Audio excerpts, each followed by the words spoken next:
ambiente de matriz, ou seja, em corredores passa esse movimento muito mais do que em ambiente de matriz, mas muito menos do que, o efeito é muito menor do que acontece para obstáculos. Isso é intuitivo porque a pássaro pode transpor, né, o ambiente de matriz sem precisar de floresta, tá certo? Então, essa é uma das observações que é feita, mas isso leva ao seguinte também, a ideia de para que organismo a gente desenha corredores ecológicos. A maioria dos corredores ecológicos que são desenhados são feitos para vertebrados mamíferos, né, e para aves, tá certo? Bom, o fato é o seguinte, eu desenhando um corredor ecológico para uma ave, na verdade, eu posso abranger todas as espécies? Não necessariamente. Acredito que, olhando as características das espécies, por exemplo, você vai fazer um corredor ecológico para uma ave, pode ser que um rato consiga ter efetividade na movimentação naquele corredor, mas outra espécie de rato, na verdade, utiliza um ambiente de matriz muito mais do que aquele corredor. Mas o fato é que, potencialmente, todas as espécies podem ser favorecidas. A grande parte das espécies pode ser favorecida, inclusive espécies de plantas, né? Acredito que as espécies de plantas, elas na verdade, principalmente quando o corredor é na mata ciliar, feito por mata ciliar, a movimentação de espécies de planta, né, na verdade, do pólen, né, das sementes, é muito intensa, né? Só que promovida por quem? Principalmente quando é promovida pelos animais.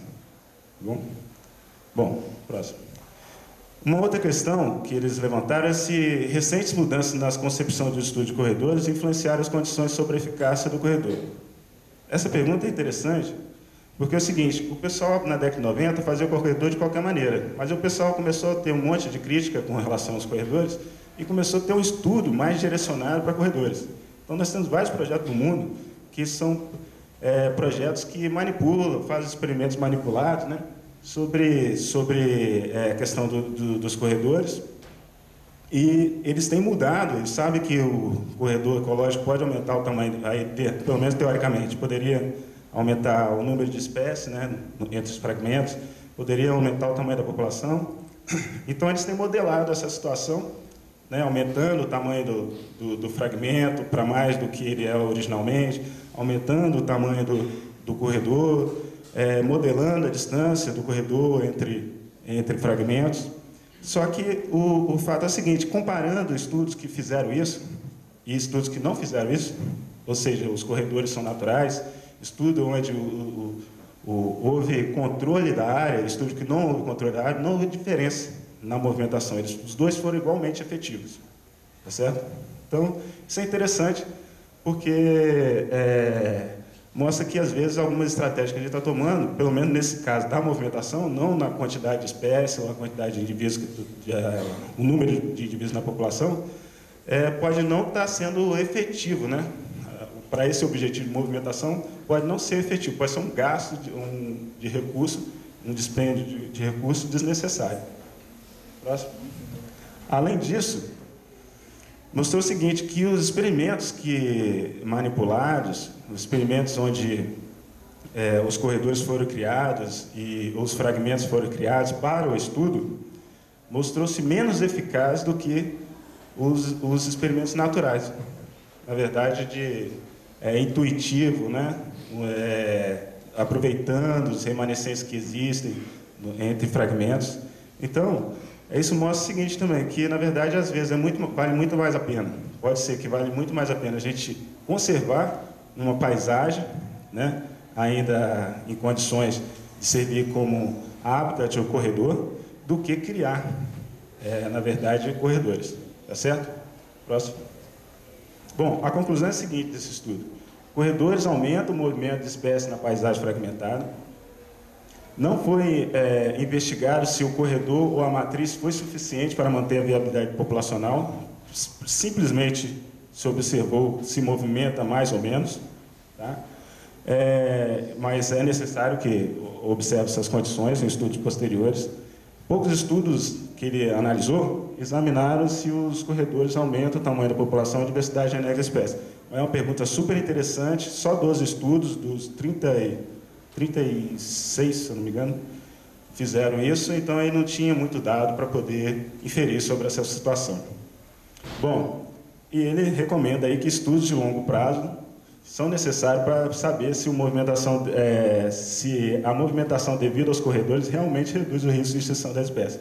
E aqui entra a questão do fluxo gênico. Veja bem, o fato dos indivíduos, dos organismos estarem se movimentando no corredor, entre fragmentos, tá, não quer dizer que está havendo fluxo gênico. Várias características podem estar impedindo o fluxo gênico. Então, pode ser que o indivíduo está movimentando ali de uma maneira exploratória, né? E, na verdade, não efetivamente levando genes para outra população, porque não tem a reprodução. Pode chegar a encontrar na outra população, principalmente organismos sociais, um ambiente que não permite com que ele, na verdade, arrume um parceiro sexual. Porque a capacidade de suporte do ambiente está limitada aos indivíduos que já estão ali se reproduzindo. Tá certo? Próximo. Então, surge uma outra grande questão, né? Se, na verdade, esses corredores promovem fluxo gênico. Bom, um estudo também de revisão, de 2008, aí do BEA, colocando aí, na verdade, bifurcação de estrada bifurcada, como se você estivesse num caminho e tivesse várias alternativas, né? Escolha de procedimentos para o desenho de ligação da vida silvestre. Ele traz lá para a gente um monte, fazendo também uma revisão de vários estudos, um monte de diretrizes para que a gente tome o melhor procedimento, faça a melhor coisa na hora de tomar uma decisão, criar um modelo de ligação, ou seja, um corredor ecológico entre fragmentos. O interessante desse estudo é que ele observa 24, né, que produziram mapas de corredores. E desses 24, 15 foram baseados na opinião do especialista e na revisão da literatura. Não teve estudo empírico sobre a questão. Certo?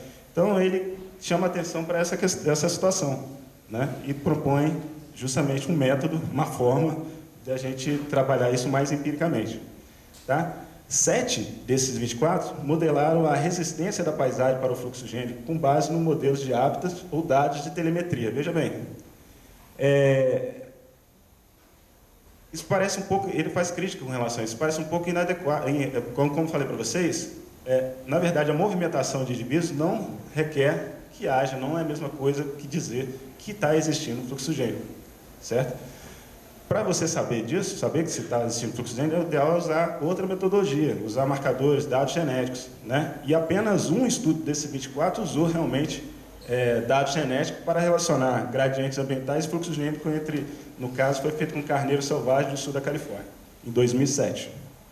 Bom, a gente olhando aí a revisão que eles fizeram, 2008, 2010, é de esperar o que está acontecendo no nosso país também, né? Com a ideia da questão dos corredores ecológicos. Próximo, por favor. Esse cara aqui, publicou na Molecular Ecology, né? O Tchirk e colaboradores, ele, na verdade, ele fala sobre a inferência dos efeitos da paisagem no fluxo gênico, ele cria um modelo, né, de seleção de quadros, de seleção de alternativas, de seleção de modelos, na verdade. Uma forma de selecionar alguns modelos. Agora, o interessante é o seguinte, ele traz essa proposta porque existem várias variáveis no ambiente que podem influenciar o fluxo gênico. E a gente tem que considerar. E muitas das pesquisas que utilizam o dado genético para criar corredores, né, ecológicos, não considera pouca coisa, considera dados linearizados. Na verdade, considera poucas variáveis. E tem que haver a combinação dessas variáveis. Tá certo? Então, alguns pontos interessantes que ele coloca, eu vou repetir aqui para vocês, é o seguinte: projetar sistemas efetivos de corredor requer um entendimento espacialmente explícito de como as paisagens influenciam o fluxo gênico.